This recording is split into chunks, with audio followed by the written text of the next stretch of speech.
there, I have 5 tips for reluctant writers now. So the first tip that I have for reluctant writers is to get them in the practice of writing every day.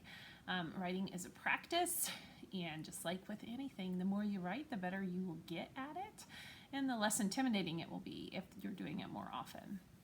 So make them or have them write to give them the opportunity to write every day. And I don't know as far as minutes what I would recommend.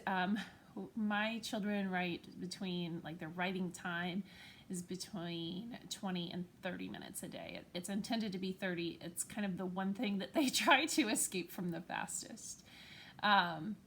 The second tip is to let them choose the style and the topics. So giving them that option to choose what they want to write about. And it does depend on the age, but if they're reluctant to write, this is a good way to gain buy-in. So you can provide them with ideas, you can help them brainstorm. I would love to see my kids writing about their experience during COVID-19. I think it would make great memories for them to look back on and remember these times. They don't want anything to do with it, so they're not forced to write about it because it wouldn't really be as good of an experience for them. So one of my sons writes about his dog pretty much most of the time. Every once in a while he'll work in something else, but he has a kind of a dog war ongoing writing piece going on. My other child kind of just writes, I would say, personal narrative style. So he told me that at his school, and he's in first grade, that he writes sentences. I think like 3 days a week. They just have to write a number of sentences. They don't have to make a story. And to him, creating a story in the beginning of this was really intimidating. So he was like, "Can I just write sentences?" So I said, "Sure, we'll try that." He started by just writing sentences, and now he's starting to form them into stories, and they play off of each other. One line leads into the next, so it's kind of fun to see that develop. The next thing is to celebrate their writing. So advice number 3.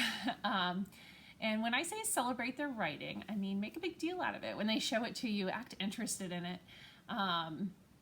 You can give them advice, but just be careful, play off their lead, and don't feel like they need to publish everything. And by publish, I mean have every piece that they write edited. And I'm kind of guilty of doing that this past week, and they've seemed pretty open to it.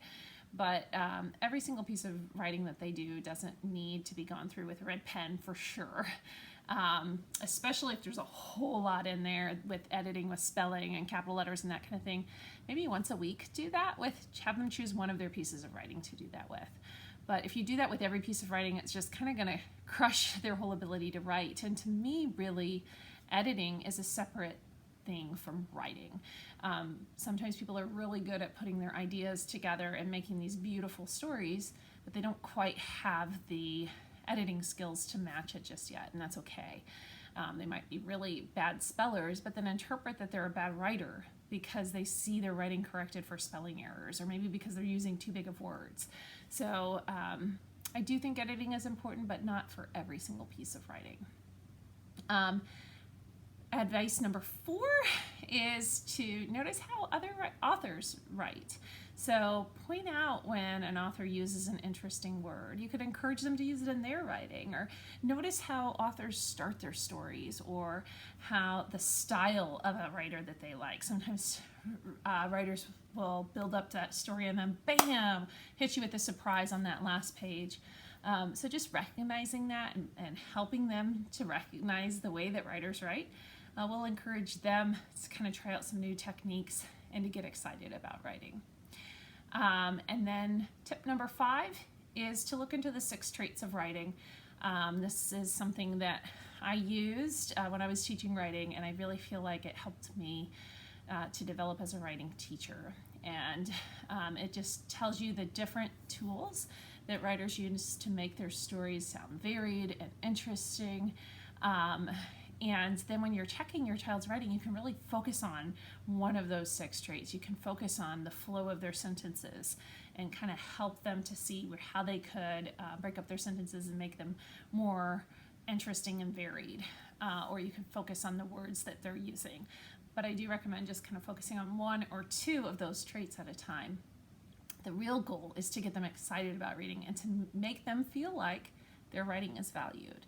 So those are my 5 tips for encouraging reluctant writers. And of course, if you don't mind writing on your own too, or sitting down and writing with them side by side, that would be another one. Thanks.